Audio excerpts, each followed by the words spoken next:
So hello everyone, मेरा नाम है आज़म और आज हमारी वीडियो का टॉपिक है टाइप्स ऑफ एक्वेरियम क्रैब्स और ये है पार्ट 2 क्योंकि मैंने 5 साल पहले पार्ट 1 भी डाला था बट उसमें मैंने थोड़ा क्लिक बेट कर दिया था। उसमें मैंने फ्रेश वाटर डाला था बट इसमें जो भी मैं क्रैब्स इंक्लूड करूँगा वो फ्रेश वाटर और ब्रैकिश वाटर दोनों के लिए होंगे। और फिर टेंशन मत लीजिए, ज़्यादातर फ्रेश वाटर के ही हैं और मैं आपको सारी इन्फॉर्मेशन दूंगा। और मैं सजेस्ट करूँगा कि आप पार्ट 1 भी देखो। उसमें ऑल दो मैंने बहुत सारी स्पेलिंग मिस्टेक्स और उसमें आवाज़ भी थोड़ी कम है क्योंकि मैं तब न्यू यूट्यूबर था काफ़ी, तो उसको भी आप चेकआउट कर सकते हो और उसमें मैंने थोड़ी मिस्टेक्स भी करी हैं। सो या आप पार्ट 1 प्लीज़ चेकआउट करना अगर आप पे टाइम हो। सो गाइस, ज़्यादा टाइम ना काटते हुए let's start the video. Okay everyone, so जो पहले नंबर पे आता है वो है थाई डेविल क्रैब, जिसका साइंटिफिक नेम है कार्डिसोमा कार्निफेक्स। और गाइस, ये जो है tropical Indo West Pacific region में पाया जाता है, मैंग्रोव कोस्टल एरियाज़ में। ये रेड सी, ईस्ट अफ्रीका और इंडियन ओशन आइलैंड और नॉर्दर्न ऑस्ट्रेलिया में भी पाए जाते हैं। इंडिया में रिकॉर्ड किया गया है, अंडमान निकोबार की शोर लाइन्स में इन्हें पाया जाता है, इतना ज़्यादा नहीं। अगर मैं इनकी साइज़ की बात करूं तो इनकी बॉडी 3 से 5 इंच तक की हो जाती है एडल्ट में, और अगर लेग्स की बात करूं तो वो 6 से 8 इंच तक के हो जाते हैं। और इनके जो पीएच की रिक्वायरमेंट है ना, क्योंकि ज़्यादातर ये पानी में नहीं रहते, ज़्यादातर ये रहते हैं लैंड पर। इन्हें 90% 90% तक जो है ज़मीन चाहिए होती है और 10% पानी चाहिए होता है। तो 7 से 8 का पीएच आपको रखना पड़ेगा इनके लिए। मतलब है ना, एक बाउल के अंदर पानी डाल दो इनके लिए, और ताकि जिसमें तैर पाएँ। और बाउल्स भी आपको दोनों तरीके के चाहिए होंगे, एक सॉल्ट वाटर और एक फ्रेश वाटर, दोनों। क्योंकि ये टैंक में है ना, इनको मतलब दोनों तरीके का पानी चाहिए होता है, फ्रेश वाटर भी और सॉल्ट वाटर भी। और अगर मैं बात करूँ इनके टेम्परेचर की, तो ये 22 से 26 डिग्री सेल्सियस के टेम्परेचर में रह सकते हैं। इन्हें ह्यूमिडिटी बहुत पसंद होती है गाइस। और अगर मैं मिनिमम एक एडल्ट के साइज़ की बात करूँ और उनके टैंक उन्हें कितना चाहिए, तो 60 लीटर का टैंक एक एडल्ट के लिए चाहिए। मेल और फीमेल आप दोनों रख रहे हो तो आपको उससे भी बड़ा चाहिए होगा, 150 से 180 लीटर तक का। ये बहुत टेरिटोरियल होते हैं, लड़ाई करते हैं। और गाइस, जैसे मैंने बताया आपको 90% जो है ज़मीन रखनी पड़ेगी लैंड, और 10% वाटर, और वाटर भी दोनों रखने पड़ेंगे, फ्रेश वाटर और सॉल्ट वाटर भी। और अगर मैं सबस्ट्रेट की बात करूं तो आपको थोड़ा मॉइस्ट रखना पड़ेगा, बट इतना पानी भी उसमें नहीं होना चाहिए, कीचड़ भी नहीं बनना चाहिए। मतलब थोड़ी रेत, कोको फाइबर, थोड़े टनल, 10 सेंटीमीटर तक गहरी होनी चाहिए सबस्ट्रेट, क्योंकि इन्हें छुपने का बहुत शौक होता है। और जैसे मैंने कहा, इन्हें दोनों तरीके का पानी दो, एक बाउल में दो फ्रेश वाटर, दूसरे में सॉल्ट वाटर, ताकि ये दोनों में सबमर्ज हो सकें जब भी ज़रूरत पड़े। और ढकना मत भूलना, क्योंकि ये भागने वाले हैं बहुत ज़्यादा, जल्दी ये क्लाइंब करते हैं और भाग भी सकते हैं। हाइडिंग प्लेस देना इन्हें छुपने के लिए, इन्हें छुपना बहुत पसंद होता है। और अगर मैं बात करूं इनके टैंक मेट्स की, तो देखो ये बहुत लड़ाई झगड़े करने वाले हैं, तो बेस्ट है कि आप इन्हें अकेला रखो, या तो आप एक फ़ीमेल के साथ रखो बड़ी जगह में, वरना कोई और फिश आप रखोगे तो वो इसको खा जाएगा। सो इट्स बेटर कि इन्हें अकेला रखो, या फिर बड़ा टैंक रख सकते हो तो फीमेल के साथ रखो। खाने की इतनी कोई दिक्कत नहीं है, ये एल्गी भी खा लेते हैं, और जो मरी हुई लीव्स होती हैं प्लांट्स की वो खा लेते हैं, फ्रूट वेजिटेबल्स खा लेते हैं, और जो भी है वर्म, श्रिम्प, पैलेट्स, वो सब ये खा लेते हैं गाइस। और जो मतलब इनको आप जो है एग शेल्स भी दे सकते हो वैसे तो। और अगर मैं इनके प्राइस की बात करूँ इंडिया में, तो इंडिया में अभी तक कोई इनका रिटेल प्राइस देने वाला है नहीं, बट ओवरसीज़ इनका जो प्राइस है वो होता है कम से कम 2000 से 2500 रुपये तक का, वो एक 5 से 6 सेंटीमीटर वाले क्रैब के लिए। और इंडिया में टैक्स वगैरह लग के वो और भी ज़्यादा महंगा हो जाएगा, तो इसलिए अवेलेबिलिटी का इशू रहता है इंडिया में, तो इसलिए थोड़ा महंगा मिलता है। हमारा जो सेकंड टाइप है उसका नाम है फ्रेश वाटर पॉम पॉम क्रैब, जिसका साइंटिफिक नेम है टाइकोग्नेथस बार्बाटस। और गाइस, इसकी अगर मैं ओरिजिन की बात करूँ तो ट्रॉपिकल रिवर स्ट्रीम्स जो एशिया पैसिफिक रीजन में होती है, जैसे China, Indonesia, Malaysia, Taiwan, India और कई अदर रीजन्स में भी।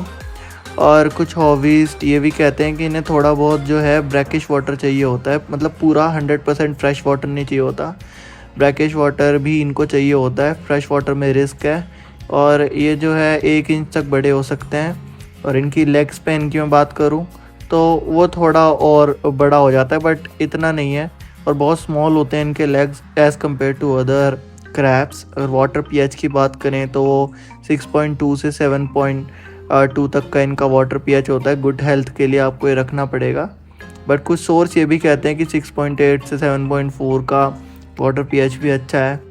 तो ये कहना सही रहेगा कि वाटर की जो क्वालिटी है न्यूट्रल या स्लाइटली एसिडिक रखना बहुत सही रहेगा। और अगर मैं टैंक रिक्वायरमेंट की बात करूं और टेम्परेचर के बारे में, तो इसमें 22 से 28 डिग्री का टेम्परेचर सही है। और टैंक साइज़ ज़्यादा बड़ा नहीं आपको चाहिए, 20 लीटर का टैंक बहुत है इनके लिए।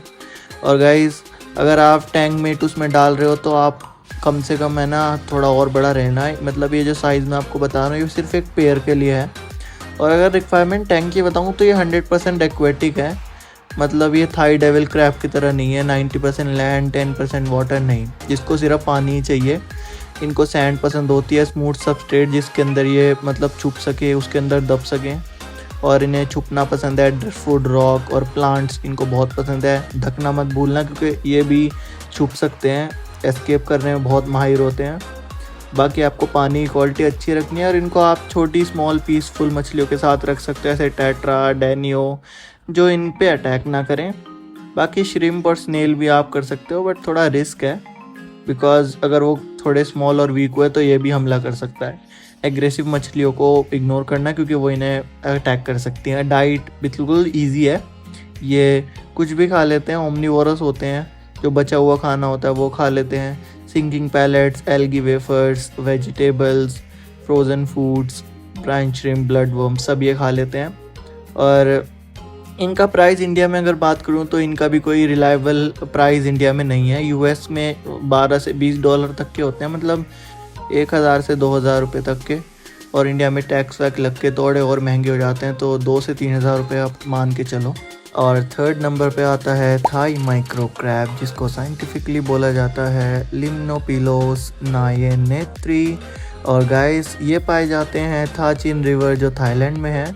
और ये दुनिया के सबसे छोटे क्रैब्स में से एक हैं, जो सिर्फ और सिर्फ 1 सेंटीमीटर तक ही बड़े होते हैं, 1 सेंटीमीटर। और जो इनका लेग है वो 2.5 सेंटीमीटर तक, तो ये आधे इंच से भी कम के होते हैं, मतलब बहुत छोटे होते हैं। और वाटर pH इनको 6.5 से 7.5 का चाहिए होता है। और टेम्परेचर 22 से 28 डिग्री। और छोटा सा 5 गैलन तक का टैंक भी इनके लिए काफ़ी सही है, मतलब 10-20 लीटर का टैंक भी इनके लिए काफ़ी है। पर उसको पूरा प्लांट आपको करना पड़ेगा, स्लो फ्लो रखनी पड़ेगी, साइकिल होना चाहिए पूरा। इनको घने जो है प्लांट्स पसंद होते हैं, मॉस पसंद होती है, ड्रिफ्टवुड पसंद होती है, छुपना पसंद है। और ये जो है ब्राइट लाइट में बहुत कम ही दिखते हैं, पीसफुल होते हैं बहुत। जो बचा कुचा खाना नीचे पड़ा होता है वो खाते हैं। श्रिम्प और स्नेल के साथ या छोटी छोटी मछलियों के साथ, रेसबोरा या एंडलर गप्पी के साथ रख सकते हो। जो बड़ी मछलियाँ एग्रेसिव है उनके साथ नहीं रख सकते। डाइट की बात करूँ तो बायोफॉर्म, एल्गी जो मरे हुए प्लांट्स होते हैं उनको खा लेते हैं, माइक्रो पैलेट्स या श्रिम्प फूड भी खा लेते हैं। और इंडिया में इनका प्राइस जो है वो 800 से 1500 पर क्रैब का होता है, बट अब अवेलेबिलिटी और साइज़ के ऊपर भी डिपेंड करता है। छोटे होते हैं, जेंटल होते हैं, बहुत फैसिनेटिंग होते हैं। और मैं सच बताऊं तो मैं इनका बहुत बड़ा फ़ैन हूँ और मैं इन्हें पालना चाहता हूँ। नंबर 4 पे गाइस आता है मतानु क्रैब। तो मतानु क्रैब का नाम पड़ा है इसके ओरिजिन से, क्योंकि ये पाए जाते हैं लेक मतानु जो सुलावेसी इंडोनेशिया में है।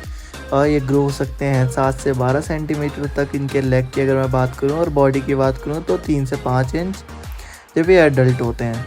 और अगर वाटर कंडीशन की बात करूं तो 7 से 8.5 का वाटर pH इनको सूटेबल होता है। टेम्परेचर 22 से 28 डिग्री का। और इनको गर्म पानी हाँ थोड़ा पसंद होता है। और टैंक की अगर मैं बात करूं तो आप 1 फीट का टैंक एक ग्रुप के लिए रख सकते हो, बट साइज़ से ज़्यादा आपको हाइडिंग स्पॉट, ड्रिफ्टवुड, रॉक वगैरह, केव वगैरह रखनी पड़ेगी, क्योंकि थोड़े टेरिटोरियल और जो मेल होते हैं वो थोड़े एग्रेसिव होते हैं। तो छुपने की जगह दोगे तो बेस्ट रहेगा। और आप इन्हें पीसफुल मछलियों के साथ जो है रख सकते हो। और ऐसी मछलियों के साथ जो इनके क्लॉज के बीच में फिट ना हो। कोई भी छोटा स्नेल या श्रिम्प जो स्नैक बन जाए इनके लिए, उनको अवॉइड करें। थोड़ी फास्ट मछली जैसे नियॉन टाट्रा वगैरह जो हाथ में ना, इनके क्लॉ में ना फंसे, वैसी मछली आप रख सकते हो। और डाइट का मैं क्या ही बताऊँ, ओमनीवोरस होती हैं तो ये स्ट्रॉन्ग होती हैं, स्नेल्स को मार के खाने में बहुत ज़्यादा। और बाकी क्रैब फूड, फ्रोज़न मीटी ट्रीट्स आप इन्हें दे सकते हो, या वेजिटेबल्स भी दे सकते हो। और प्राइस की अगर मैं बात करूँ तो यार इंडिया में है ना इनका कोई ऑफिशियल प्राइस नहीं है, तो कोई इंपोर्ट होता है फेसबुक वर्क स्पेस, तो वहाँ से आप चेक कर सकते हो। और प्लीज़ मुझे ही बताओ इनका क्या प्राइस होता है। हमारी लिस्ट के लास्ट में है गाइस रेनबो लैंड क्रैब, जिसको हम साइंटिफिकली बोलते हैं कार्डिसोमा हर्मेंटम। ये पाया जाता है कोस्टल रिवर्स और मैंग्रोव जो वेस्ट अफ्रीका के होते हैं वहाँ पे। 6 से 8 इंच तक ये बड़े हो सकते हैं गाइस। ये बहुत कलरफुल, बोल्ड और बहुत एक्टिव होते हैं। इनको 24 से 28 डिग्री तक का टेम्परेचर चाहिए होता है। सबसे बेस्ट बात, ये परफेक्ट जो है हमारे क्रैब होते हैं कि इन्हें लैंड और वाटर दोनों चाहिए होता है। 50% लैंड और 50% वाटर। तो ये सेमी टेरेस्ट्रियल होते हैं। तो हाँ, एक पेलुडेरियम आपको इनके लिए बनाना पड़ेगा और पीएच आपको मेंटेन करना पड़ेगा 7.5 से 8.5 डिग्री तक का। और गाइस आपको जो है लीड भी लगानी पड़ेगी टाइट, क्योंकि ये एस्केप कर लेते हैं। टेरिटोरियल होते हैं तो इन्हें अकेले ही रखो आप, या तो अगर आप टैंक मेट चुन रहे हो तो बहुत सोच समझ के चूज़ करो, वरना तो मैं ही कहूँगा अकेले ही रखो। खाने में इतने पिकी नहीं होते। क्रैब पैलेट्स खा लेंगे, वेजीज, फ्रूट, इंसेक्ट और कैल्शियम भी आप ऐड कर सकते हो। इनका इंडिया का जो प्राइस है वो 1200 से 2500 पर क्रैब हो सकता है, डिपेंड करता है साइज़ पे और सोर्स पे गाइस। बहुत बहुत थैंक यू गाइस मेरी इस वीडियो को देखने के लिए। बट बहुत सैड बात यह है कि ज़्यादातर लोग जो वीडियो देखते हैं वो सब्सक्राइब भी नहीं करते। सो प्लीज़ यार सब्सक्राइब कर दो। अब 90 सब्सक्राइबर्स दूर हैं हम 1000 होने पर। सो हमारे 1000 सब्सक्राइबर होने वाले हैं। तो प्लीज़ प्लीज़ प्लीज़ वीडियो को जो है लाइक करो और चैनल को सब्सक्राइब कर दो। और कमेंट में गाइस कोई टॉपिक शुरू करो और फीडबैक्स दो अपने यार। I am open for any type of feedback and please take care of yourself. Next video में मैं आपको मिलता हूँ। और दोबारा बोल रहा हूँ, प्लीज़ चैनल को सब्सक्राइब कर दो, क्योंकि आप लोग सब्सक्राइब नहीं करते, वीडियो देख लेते हो। एंड गाइस थैंक यू अगर आपने एंड तक इस वीडियो को देखा। Take care of yourself, bye bye.